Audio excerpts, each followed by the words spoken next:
Nah, ini ada velg pertama. Ini adalah rough snowflakes, ring 18 inch, finishingnya storm grey. Oh gitu ya. Tuh. Apa? Jadi kayak gunmetal gitu dia. Kayak bambu tua gitu ya. Iya, kayak abu tua. Nah, pilihan velg yang kedua ini ada Face Wheels FFV 76, ring 18 juga, finishingnya itu matte black. Reaching out for the easy high. Please fortify this strength of mine. Nah, kawan Sound and Mesin, tadi kita udah cobain velg-velg yang ada di Permaisuri Ban Sunter. Velg-velg apa aja yang cocok untuk Kia Sonet ini. Sekarang saya penasaran dengan performa audio dari Kia Sonet ini. Apalagi sebenarnya Kia Sonet ini udah dilengkapi dengan sistem audio yang cukup premium buatan Bose. Saya sendiri udah denger memang suara yang keluar dari speakernya itu enak banget. Jadi nggak terlalu nyaring di telinga, apalagi waktu suara tinggi dari treble-nya itu. Terus juga vokal yang keluar juga enak banget. Nah, tapi saya masih agak penasaran. Saya akan coba untuk menanyakan langsung dengan pakarnya dari Best Body Shop Sunter. Jadi ini sebenarnya kualitas audionya udah benar-benar mumpuni belum sih? Dan kira-kira bisa dioptimalin lagi nggak? Nah, nanti untuk lebih jelasnya kita nanya langsung dengan namanya Ko Afung di Best Body Shop Sunter. Dia itu gerai audio yang cukup, salah satu gerai audio yang cukup ternama di Jakarta. Nanti kita langsung aja ke sana. Dah. Nah, kawan Sound and Mesin, sekarang kita udah ada di dalam Kia Sonet bersama dengan Ko Afung. Nah, hai Ko. Jawab. Nah, Ko, sekarang kita dari Sound and Mesin mau minta tolong untuk apa ya? Mengulas tentang audio nih. Ko Afung kan udah paham banget nih masalah audio, udah pengalamannya udah panjang lebar tentunya. Terus juga kalau dari Ko Afung sendiri, suara dari Kia Sonet ini gimana? Terus kira-kira nanti kalau bisa di-upgrade tuh kita bisa melakukan apa gitu. Nah, untuk yang pertama mungkin dari Ko Afungnya, setelah mendengar suara yang keluar dari Kia Sonet ini, menurut Ko Afung gimana? Oke. Tadi saya baru coba dengar nih untuk pertama kalinya nih, dan ini juga lumayan impresif soalnya sudah Bose juga bawaan audionya nih. Iya, betul. Dan kebetulan ada subwoofer loh ini mobil. Oh gitu, jadi ya, untuk mobil standar itu udah pakai subwoofer tuh? Sudah built-in subwoofer, OEM-nya dia. Wah, ini juga ya untuk mobil sekelas ini under 300 ya ini, atau 300-an juta? Di bawah 300. Iya, audionya Bose plus ada subwoofer bawaannya. Oke banget gitu. Terus speaker depannya juga two-way, cukup oke. Nah, untuk responnya ya mungkin karena belum peredam lah ya, kalau kita bilang rata-rata mobil standar juga begitu. Ada beberapa frekuensi yang agak mengganggu gitu. Tapi kalau dibilang untuk bassnya oke, high-nya cukup bagus. Di bagian area mid sama mid bass saja ada kurang sedikit. Tadi saya coba perbaiki dari tune kontrolnya dia. Cuman kebetulan sayangnya head unit ini tune kontrolnya fiturnya nggak terlalu banyak. Jadi cuman ada treble, mid range dan bass. Oh, standar lah ya mobil. Standar lah begitu ya. Tapi kalau mau upgrade memang ini kalau saya saranin kita butuh DSPM lah minimal ya. Oh, DSPM. Ya, DSPM. Ya, apalagi kalau kita lihat kan head unitnya juga kayaknya udah nggak bisa diotak-atik nih. Betul. DSPM sama pemasangan peredam pintu aja sih udah cukup ini mobil. Oh gitu ya. Jadi sebenarnya simpel aja ya, tambah DSP sama peredam aja udah. Peredam aja, ya cukup ya. Kalau kita lihat untuk responnya dia, tanpa saya utak-atik tone-nya ya, standarnya aja, ini sebenarnya frekuensinya sudah lengkap. Oh, ini bahkan bassnya ini cukup, area bassnya ini cukup kenceng gitu. Oh gitu. Kalau saya pribadi mungkin saya akan turun di 2 klik, -2 untuk bassnya. Untuk bassnya ya? Betul.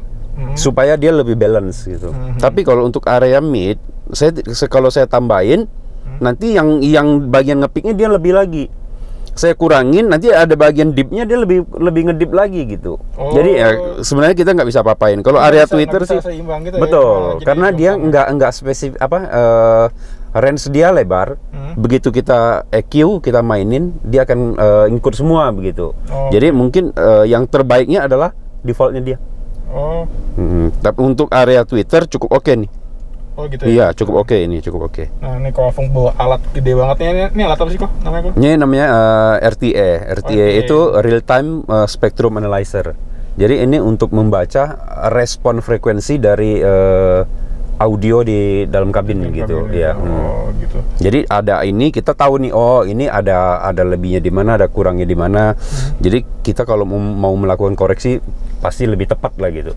Nggak coba-coba. Pakai ini ya. Lebih akurat, betul. Nah, kalau menurut Ko Afung berarti kalau sebelum mengganti DSP sama peredam, kalau buat setelannya di head unit itu sendiri lebih aman diturunin? Betul, di -2. -2. Iya. Nah, kalau mid range-nya itu? Untuk suara mid sama suara treble-nya ya, kalau kita bilang cukup sih ini. Oh, cukup ya? Cukup, iya. Udah di cukup. nol aja ya? Betul, iya. Okay. Ya, kita maklum lah kalau ini standar ada dip dan sama ada peak sedikit, oke lah. Itu masih toleransi. Betul, ya? iya. Mungkin kita dengan pasangin peredam ini juga sudah bisa terobatin. Oh, oke. Iya, ini dengan pemasangan peredam bisa terobatin. Bisa jadi ada ngepeaknya itu karena ada resonansi dari door trim. Door trimnya Betul, atau plat mobilnya bisa jadi dari situ. Oke, siap. Nah, kalau speaker sih udah bagus kok ya? Harusnya sih kalau Bose sudah lebih baik daripada standar-standar yang lain ya, gitu. yang non-brand ya. Kalau saya bilang ya, tapi kalau mau ditingkatkan masih bisa. Masih bisa lagi. Betul, masih bisa. Udah ada itu ya, speaker yang udah plug and play sama diameternya Kia Sonet ini mungkin ya? Kalau kita melakukan custom sih, umumnya kita akan melakukan custom kalau untuk penggantian speaker. Oke. Iya, umumnya karena speaker aftermarket sama OEM biasanya berbeda dudukan. Oh, beda dudukan. Ya. Oke, siap. Mungkin ada beberapa brand audio yang keluarin memang plug and play untuk Kia, tapi karena ini masih baru banget, saya juga belum nemuin di pasar. Siap. Jadi yang Begitu. paling aman tambah peredam sama tambah DSP itu. Betul, betul. Nah, kalau DSP itu sekitaran berapa sih kok harganya kok? DSPM itu mulai dari 2 jutaan sampai puluhan juta ada. Oh gitu. Jadi Iya, opsinya banyak banget. Oh gitu. Jadi yang 2 juta aja untuk penggunaan harian sebenarnya udah oke lah ya? Sudah, karena di situ kita bisa setting per channel, ada crossovernya, ada time correctionnya, itu yang penting sebenarnya. Oke, siap. Kalau peredam di pintu depan belakang Cukup. Iya, kalau mau ekstra panel belakang yang ada subwoofer dikasih juga pasti lebih baik. Biar meredam getaran. Betul. Nah, kita kasih suaranya sebelum itu ya. Sebelum saya EQ-nya saya adjust ya. Yep. Jadi masih defaultnya gitu istilahnya. Kita coba lagu dari YouTube supaya tidak kena copyright. Nah, itu tuh penting tuh. Kita mau ngetes suaranya tuh. Tuh, nada rendahnya aja kita masih dengar jelas gitu. Suara orang nyanyinya ya masih. Suara orang nyanyinya cukup oke kalau untuk mobil standar begini ya. Tapi nada bassnya itu rendah-rendahnya itu kita masih dapat gitu.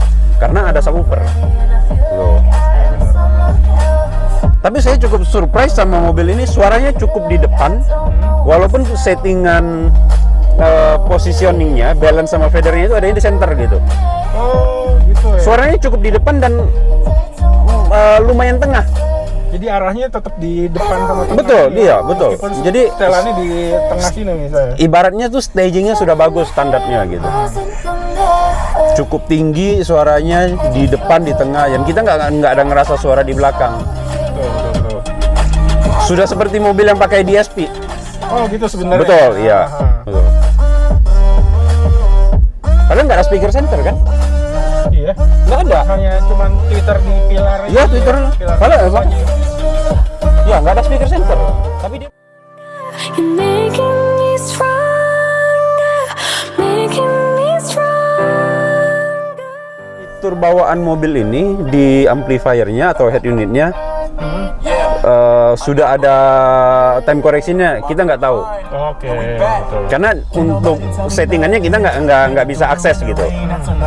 Mungkin di situ ada gitu ya. Tapi kalau kita lihat dari settingan tuningan sini nggak ada. Tuh, nggak ada. treble, mid-range, dan bass.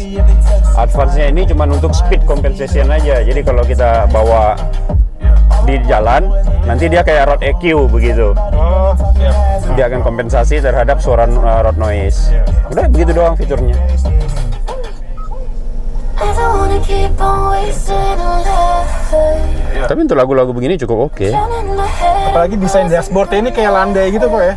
Jadi dia ngedukung juga nggak tuh ya suara yang keluar. Ya salah satunya ngedukung karena agak cukup rata sih kalau kita bilangnya ya. Desain dashboardnya. Betul ya.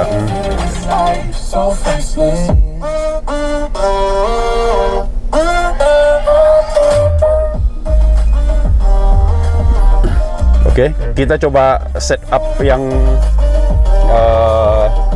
saya adjust ya. Ini tadi kondisi standar ya. Ini ya, ini kondisi standar. Sekarang kita coba aja. Kita -2.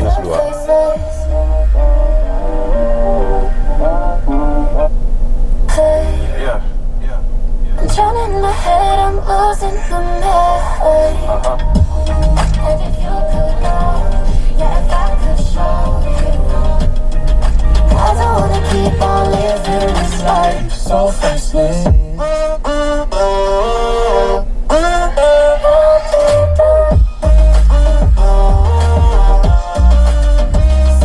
Lebih balance, lebih nggak mengganggu. Iya, nggak terlalu apa ya? Kalau yang tadi di nol kayak terlalu besar. Betul, bassnya jalan sendiri, lebih besar sendiri gitu. Iya, dominan ya. iya. Kalau Kalau ini ini lebih balance antara bass, mid sama high-nya lebih balance gitu. Oke. Oke, oh ternyata dengan harga 290 jutaan Kia Sonet ini audionya udah keren banget, udah karena udah pakai Bose itu tadi kok ya. Betul. Terus kalau emang kawan sound mesin yang pengen lebih optimal lagi juga ternyata nggak terlalu ribet lah untuk meningkatkan kualitas suaranya sih kalau kita cuman bilang. tambahin DSP yang mulai dari harganya 2 jutaan itu tadi. Betul. Sama tambah peredam aja itu Iya. udah cukup keren banget. Cukup ya kalau misalnya memang penikmat sound yang expert ya mungkin bisa ganti speaker atau pakai subwoofer aftermarket, kita bikin box lagi, tapi kan itu opsi lah ya, kita bilang. Saya juga masih kurang paham nih kok kalau DSP itu ada merek apa sih kok yang kira-kira cocok sama yang sering kita gunakan itu untuk upgrade mobil-mobil standar seperti ini ya. Kita tidak perlu ganti head unit, tidak perlu ganti yang lain-lain, cuma tambahan di SPM aja sudah cukup bagus. Kita biasanya pakai Domination piggyback. Oh, Domination piggyback ribbon. Itu harga 2 jutaan aja sudah mantap. Oh, gitu ya. Keunggulannya dia apa tuh kok? Kira-kira. Ya, dia ada fitur time correction di situ, ada fitur equalizer, ada fitur crossover. Dan bisa setting semuanya per channel. Oh, jadi Yang- detail-detail suaranya yang mau di Betul. bisa di-setel. Seperti tadi yang kita lihat, ada frekuensi yang ngedip sama yang ngepeak, itu kita bisa koreksi. Oh, oke. Karena dia lebih detail. Itu pemasangnya juga mudah kok ya pakai yang DSP. Oh, mudah. Iya, mudah. Jadi nggak ada yang dirombak-rombak interior. Enggak ada. Oke. Dan unitnya juga tidak terlalu besar. Jadi rata-rata mobil pasti ada space untuk penempatan dia, betul. Nah, kalau untuk peredamnya sendiri kok? Kalau peredam biasanya kita pakai mulai dari Smart Plus yang 1,5 mili. Mau yang lebih bagus lagi ada Vibro filter. Itu 1,8 mili dan 2,3 mili. Oh, harganya Ya. kira-kira range berapa tuh? Kalau yang Vibro filter itu 275.000 sudah berikut aplikasi ya. Oh, gitu. Selembarnya ya? Selembar, betul. Ukuran per lembarnya itu kurang lebih 50 kali 75 cm ya. Oh, jadi satu pintu udah kira-kira Satu pintu kurang lebih 3 sampai 4 lembar. Oh, 3 sampai 4 lembar. Iya, 3 sampai 4 lembar. Itu udah cukup banget bisa ngeredam Betul, suara betul. yang- Itu 3 sampai 4 lembar itu maksimal ya untuk satu pintu. Oh, gitu. Betul. Siap. Oke. Oh ya, kalau ada kawan sonen mesin yang tertarik untuk masang DSP tadi sama peredam ini, hubunginnya kemana kok? Bisa ke nomor saya langsung 0877 819 555 23 di bestbodyshop.com Sunter. Di Sunter. Nah, Betul. nanti biar lebih jelas kita tampilin juga nomor teleponnya Ko Afung di bawah sini. Oke, Ko Afung, thank you banget Sama-sama. informasinya. Thank you, Jadi thank kita you. udah tahu banget kalau audionya Kia Sonet oke banget ya. Oke, Betul, oke Bang. Thank you. Feel something else. Yeah, I guess I had my bad days, but it doesn't mean I lost my styling. Where